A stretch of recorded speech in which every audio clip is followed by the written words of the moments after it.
Yaxın sirdaş kimi, yaxın dost kimi qollarını boynuma saldı bu yerlər. Mənim gülmüsçinim varmı əzəldən, oxşuyub könlümü aldı bu yerlər.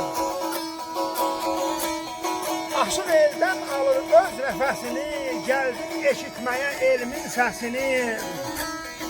Könlümün dil atan kamançasını zərif əlləri ilə çaldı bu yerlər.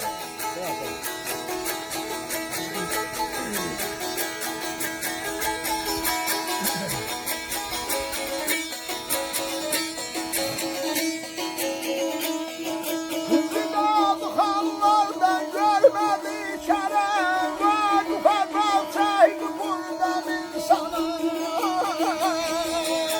Ay sağ ol.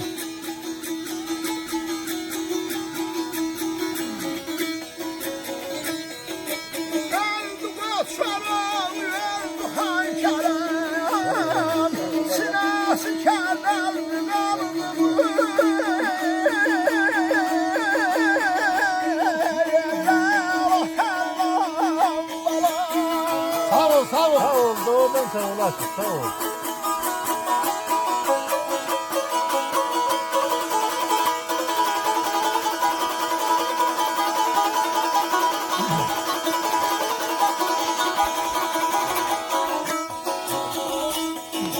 Vidalı xanlardan görmədi kərəm, Vaqıfa dağ çəkdi buradan min sənəm.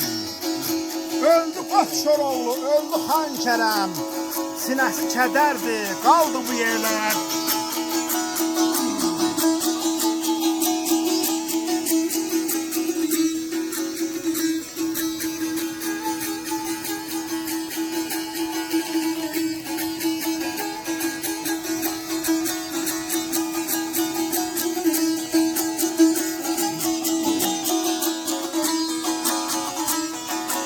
Obanın oymağını sordum yaşını, dağlar təzim edib əydi başını.